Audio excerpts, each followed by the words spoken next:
देखिए, सबसे पहले हम एयर इंडिया क्रैश की बात करेंगे। इस हादसे को 1 महीना होने वाला है और इसकी जांच चल रही है। माना यह जा रहा है कि शुक्रवार को शुरुआती जांच रिपोर्ट इसी शुक्रवार को आ सकती है, लेकिन उससे पहले ही इस हादसे को लेकर बहुत से खुलासे हो रहे हैं, बहुत सी नई बातें पता चल रही हैं, बहुत सी ऐसी जानकारियां मिल रही हैं जिनसे संदेह के बादल और ज्यादा गहरा गए हैं। और ये सारी जानकारियां इस हादसे के कारणों से जुड़ी हुई है, क्योंकि अभी तक ये नहीं पता चल पाया है कि हादसे की असल वजह क्या थी। मतलब पिन पॉइंट करके नहीं कहा, लेकिन क्या क्या नहीं हुआ है ये बताते हुए एक दिशा में जांच आगे बढ़ी है। ऐसा क्या हुआ कि सिर्फ 32 सेकंड और 32 सेकंड में 242 सवारियों से भरा हुआ विमान हादसे का शिकार हो गया, गिरते ही किसी बम की तरह क्यों फट पड़ा। तो आज हम इसी की गुत्थी सुलझाने की कोशिश करेंगे, लेकिन इससे पहले आपको याद दिला दें कि 12 जून को अहमदाबाद से लंदन जा रही एयर इंडिया की फ्लाइट क्रैश हो गई थी, जिसमें 241 लोगों की मौत हो गई थी, जिसमें क्रू मेंबर्स भी शामिल थे और 19 वो लोग भी मारे गए थे जिनके ऊपर ये प्लेन गिर गया था। सोचिए, कोई हॉस्टल में खाना खा रहा था, कोई पानी पी रहा था, कोई टहल रहा था, वहां पर आगे बढ़ रहा था, जो जहां था वहीं पर जलकर राख हो गया। आपको याद होगा कि उड़ान भरने के सिर्फ 32 सेकंड के भीतर यह प्लेन क्रैश हो गया था, जिसके बाद से पूरी दुनिया में ये चर्चा, ये सवाल उठने लगा कि ऐसा क्या हुआ कि ये प्लेन टेक ऑफ करता है, 32 सेकंड के अंदर हादसे का शिकार हो गया।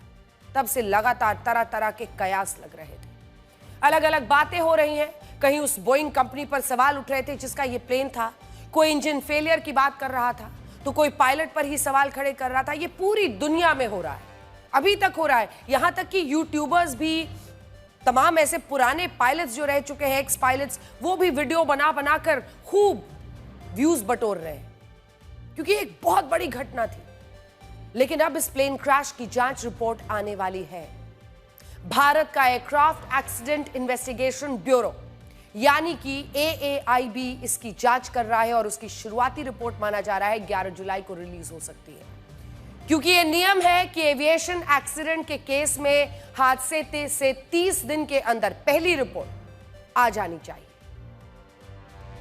लेकिन उससे पहले इस रिपोर्ट के कुछ हिस्से सामने आए हैं जिनसे एक नई थ्योरी को जन्म मिल रहा है।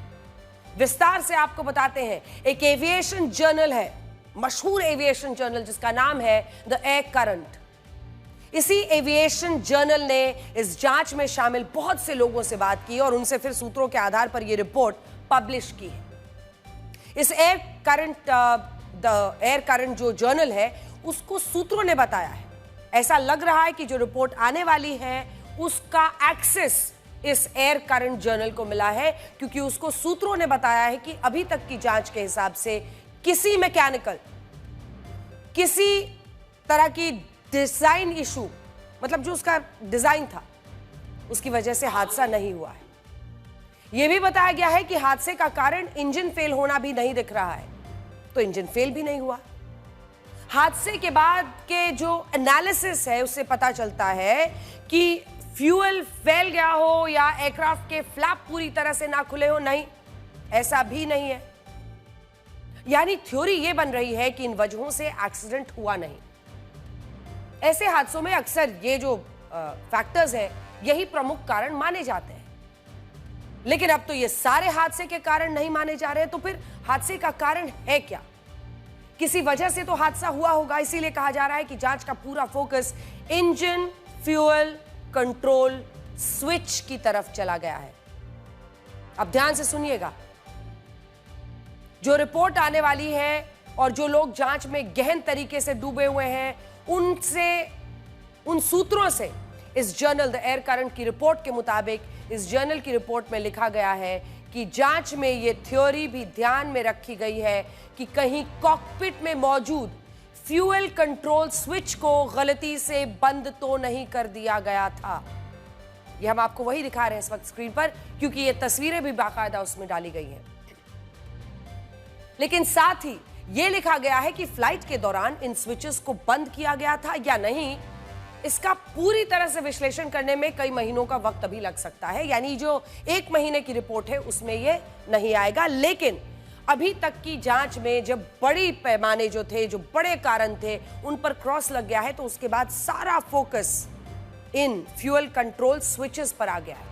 ईंधन को नियंत्रित करने वाला बटन, आसान भाषा में। ये जो स्विच है इसमें 2 सेटिंग्स होती है, अब ये समझिए, रन और कट ऑफ। रिपोर्ट में कहा गया है कि इन स्विचेस का इस्तेमाल तब किया जाता है जब प्लेन ग्राउंडेड होता है, या तो टेक ऑफ से पहले इंजन को स्टार्ट करने के लिए या फिर लैंडिंग के बाद इंजन को बंद करने के लिए, कट ऑफ। लेकिन अगर किसी इमरजेंसी में फ्लाइट के दौरान कोई इंजन फेलियर होता है तो इंजन को शट डाउन करने के लिए या फिर रीस्टार्ट करने के लिए इन्हीं स्विचेस का इस्तेमाल किया जाता है। रिपोर्ट में लिखा गया है कि अगर फ्लाइट हवा में है और स्विच को रन से कट ऑफ पर शिफ्ट किया जाता है, ध्यान से सुनिए, ये जो द एयर करंट की रिपोर्ट है ये किसके आधार पर है? उन सूत्रों के हवाले से है जो जांच कर रहे हैं, जिनकी रिपोर्ट फाइनली इसी शुक्रवार को आने वाली है। इस रिपोर्ट में लिखा है कि अगर फ्लाइट हवा में है और स्विच को रन से कट ऑफ पर शिफ्ट किया जाता है तो इंजन को फ्यूल मिलना बंद हो जाता है, जिसकी वजह से वो इंजन बंद हो जाता है, उसे थ्रस्ट नहीं मिलता और वो सीधा नीचे ड्राइव करता है, वो ऊपर उड़ ही नहीं पाता। लेकिन अगर ऐसा होता है तो फिर इंजन के 2 इलेक्ट्रिकल जनरेटर्स की सप्लाई भी रुक जाती है, जिसकी वजह से एयरक्राफ्ट के कई सारे सिस्टम, कॉकपिट में बहुत सारे जो डिस्प्लेज है सामने, जिस पर वो देखते हैं एयर प्रेशर या जो हाइट है जमीन से या जो बैलेंस है प्लेन का, वो सब दिखता है सामने डिस्प्लेज में, वो तमाम डिस्प्लेज प्रभावित होते हैं। ये स्विच एयरक्राफ्ट के थ्रॉटल लिवर के नीचे होते हैं।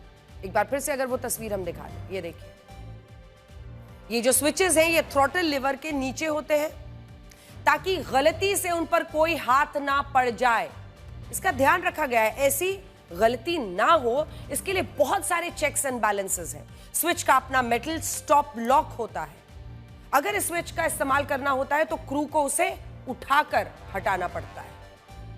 द एयर करंट की रिपोर्ट में सूत्रों के हिसाब से लिखा गया है कि ब्लैक बॉक्स का डेटा यह कंफर्म नहीं करता है कि स्विचेस को गलती से मूव किया गया था या फिर नहीं। और वैसे भी अभी ये थ्योरी है, इसे थ्योरी के ही रूप में देखा जाना चाहिए, क्योंकि सूत्रों के हवाले से द एयर करंट ने जर्नल ने ये रिपोर्ट छापी है। अभी 11 तारीख को जो रिपोर्ट आती है उसमें क्या कुछ खुलासे होते हैं, उसके संकेत मात्र इससे मिल रहे हैं।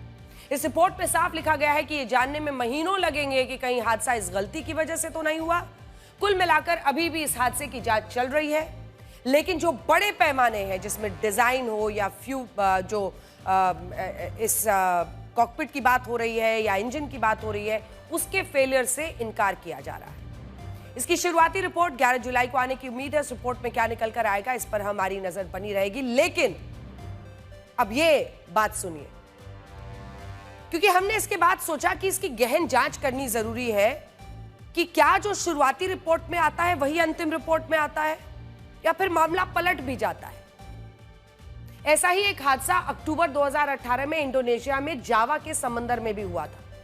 भयानक हादसा था जिसमें लायन एयर की फ्लाइट क्रैश हुई थी। यह भी बोइंग का ही विमान था, बोइंग 737 मैक्स 8। इसमें 189 लोगों की मौत हो गई।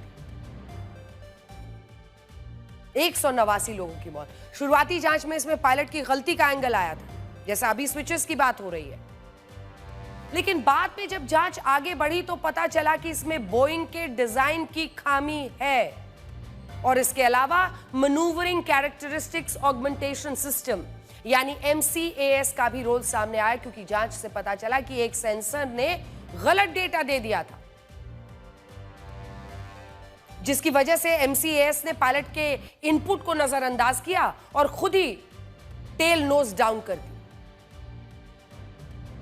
मतलब ऐसे सेंसर्स लगे थे जो किसी चीज को भांपते हुए खुद ही जो टेल है, टेल नोज है, उसको डाउन कर देते हैं, जिसकी वजह से यह हादसा हो गया।